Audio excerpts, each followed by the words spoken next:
በስደት ከቤት ሰራተኝነት ወደ ድርጅት ባለቤትነት አስገራሚ እውነተኛ ታሪክ። በአሁኑ ሰዓት በሺዎች የሚቆጠሩ እህቶቻችን በባህረ ሰላጤው ሀገራት ቀንና ሌሊት እጅግ አድካሚ በሆነ የስራና ተያያዥ ህይወት ውጣ ውረድ ውስጥ እንዳላችሁ ይታወቃል። በተጨማሪም የቤተሰብሽን የልጆችሽን ወይም የወላጆችሽን ናፍቆት ህመም ውስጥ እንዳለሽ ግልጽ ነው።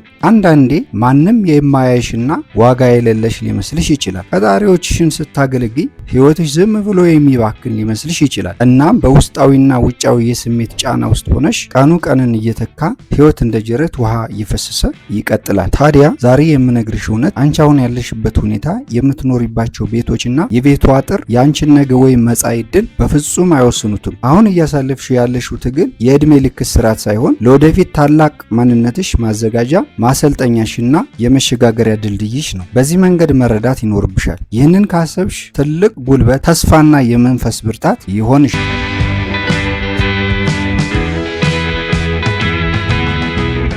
ታዲያ በዚህ ዝግጅት በትክክል አንቺ ባለሽበት ቦታ ላይ የነበሩ በርካታ ውጣ ውረድ ያለፉና አንቺ የሚከፈልሽን ያህል ወርሃዊ ደሞዝ ይከፈላቸው የነበሩ ብዙ ሚሊዮነርና ቢሊዮነር ስኬታማ ሴቶች ቢኖሩም አንዷን መርጬ ያላትን እውነተኛ ታሪክ እናያለን። በእርግጠኝነት ከዚህ ታሪክ ትልቅ ትምህርት ታገኛለሽ። ታዲያ ባለ ታሪኳ በአንድ ጀንበር አልበለጸገችም፣ ሎተሪም አልደረሳትም። ነገር ግን ደረጃ በደረጃ መንገዷን ጠረገች። ዛሬ የራሷን ታላቅ የቢዝነስ ፈርም የምታስተዳድር ስኬታማ የንግድ ባለቤት ነች።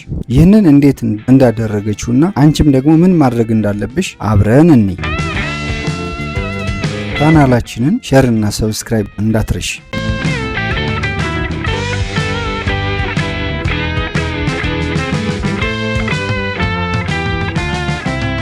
ማሪያ ፖዝ ከቤት ሰራተኝነት ወደ ታዋቂ የድርጅት ባለቤትነት በአስገራሚ ሁኔታ የተለወጠች ብርቱ ሴት ነች። ዘገልፍ ኒውስ ያወጣውን ዘገባ በምንጭነት ተጠቅሜያለሁ። ማሪያ የተወለደችው በፊሊፒንስ ገጠራማ ክፍል ውስጥ እጅግ ካጣና ከነጣ ድሃ ቤተሰብ ውስጥ ነበር። ማሪያ ያደገችው በ12 ወንድምና እህቶቿ ጋር በትንሽ ጎጆ በተጨናነቀ ቤት ሲሆን በወጣትነቷ በእንቅርት ላይ ጆሮ ደግፍ እንዲሉ ከሚገርፋት ድህነት በተጨማሪ የአይንና የልብ ቀዶ ጥገናዎች ያደረገች ብርቱ የህይወት ፈተና የገጠማት ወጣት ሴት ነበረች። ማሪያ በ2005 በትውልድ መንደሯ አነስተኛ ዳቦ ቤት ከፈተች። ይሁንና የጀመረችው አነስተኛ የዳቦ ቤት ንግድ ሙሉ በሙሉ ከሰረባት። እናም ማሪያ ምርጫዋን አድርጋ ወደ ሳውዲ የስደት ህይወት አመራች። ማሪያ ፖዝ ህይወቷን የጀመረችው በዝቅተኛ የኑሮ ደረጃ ላይ ሆና የቤት ሰራተኛ በመሆን ነበር። በዚህ ከባድና ብዙ ፈተናዎች ባሉበት የስራ መስክ እያለችም ቢሆን የተሻለ ህይወት ለመምራት ያላትን ዓላማና ህልም መቼም አልተወችም። ሳውዲ አረቢያ በመሰደድ ለ2 ዓመታት በቤት ሰራተኝነት እጅግ አድካሚ ስራዎችን ሰርታለች። ማሪያ ግን ለዘላለም በሰው ቤት መኖር አልፈለገችም።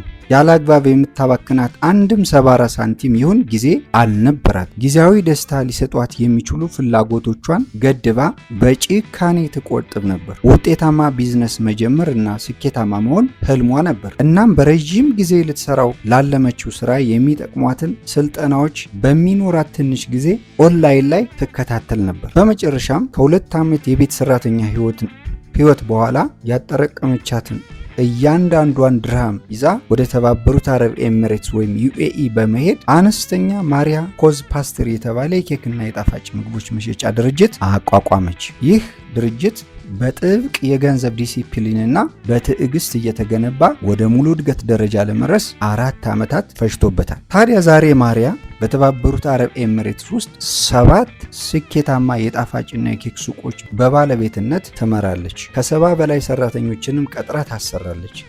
ከቤት ሰራተኝነት ወደ ድርጅት ባለቤትነት ለመሸጋገር ያስቻላት ዋናው ምስጢር ጠንክሮ መስራት፣ አዳዲስ ክህሎቶችን ለመማር ራሷን ክፍት ማድረግ፣ እያንዳንዷን ገንዘብ መልሳ ወደ ቢዝነስ ላይ ኢንቨስት ማድረግና ያጋጠሟትን መሰናክሎች በሙሉ በብልሃት ማለፍ መቻሏ ነው።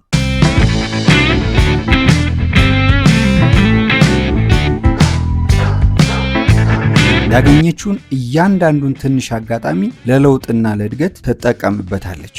በማሪያ ፖዝ አስገራሚ የህይወት ታሪክ የምንማረው ማንኛውም ሰው ካለበት ዝቅተኛ የስራና የኑሮ ደረጃ ተነስቶ በርትቶ ከሰራ ትልቅ ደረጃ መድረስ ይችላል የሚለውን እውነታ በተግባር ያሳየ ነው። በተለይም ተስፋ ለቆረጡ ወይም በአስቸጋሪ ሁኔታ ውስጥ ሆነው ህልማቸው ለማሳካት ለሚታገሉ ሴቶች ማሪያ ትልቅ ተስፋና መነሳሳት የምትሰጥ ባለ ታሪክ ነች። ማሪያ በአንድ ጀንበር ባለሀብት አልሆነችም። ታዲያ ከሌላው ሰው የሚለያት እና ውጤታማ ያደረጋት ምንድን ነው? አንደኛ፣ አሁን ይህንን ቪዲዮ የምትሰሙት በተለያዩ ሀገራት ያላችሁ በተመሳሳይ የማሪያ ህይወት ደረጃ ላይ የነበራችሁ ከማሪያ ህይወት የምትማሩት ቁም ነገሮች። አንደኛ፣ የገንዘብ ዲሲፕሊን። የምታገኙን ገንዘብ 100% በጭፍን ወደ ሀገር ቤት መላክ አቁሚ። ወደ ሀገር ስትመለሺ ለምታቋቋሚው ንግድ የሚሆን የመነሻ ካፒታል ቁጠባ በራስሽ የባንክ አካውንት አስቀምጪ። መስራት ባሰብሽው ዘርፍ ዙሪያ በምትኖርሽ ትንሽም ጊዜ ብትሆን ተጨማሪ እውቀትና ግንዛቤ በሁሉም የሶሻል ሚዲያ አማራጮች የሚሰጡሽን ለመማር ራስሽን ክፍት አድርጊ። ያሰርሽ ቤት ያንቺ ትምህርት ቤት ነው። በአንድ ድንጋይ ሁለት ወፍ እንዲሉ ስራውን ለደሞዝ ብቻ ሳይሆን ከአንቺ ጋር የሚቀር ዘላቂ ትምህርቶችን አገኝበት፣ ዘላቂ ትምህርቶችን ቅሰሚበት። በተለይ የሚያሰሩሽ ሰዎች በንግድ ስራ ላይ ያሉ ከሆነ አጋጣሚውን ተጠቀሚበት። ሌላው ደረጃ በደረጃ መጀመር። ወደ ሀገር ስትመለሽ ገንዘብሽን ሁሉ በአንድ ጊዜ ትልቅ ፕሮጀክት ላይ አታፍስሽ። በትንሽ አነስተኛ ንግድ ጀምረሽ እውቀትን እያገኘሽ ቀስ በቀስ ለማደግ ጥረት አድርጊ። አሁን ያለሽበት ሁኔታ የህይወትሽ አንድ ምዕራፍ እንጂ ሙሉ መጽሐፍ አይደለም። ጠንክረሽ ስሪ፣ በጥበብ ቆጥቢ፣ በጥልቀት አቅጂ። ነገ በሀገርሽ የራስሽ ድርጅት ስራ አስኪያጅ እንደምትሆኚ እርግጠኛ ነኝ። ቻናላችንን ሼር እና ሰብስክራይብ እንዳትረሺ።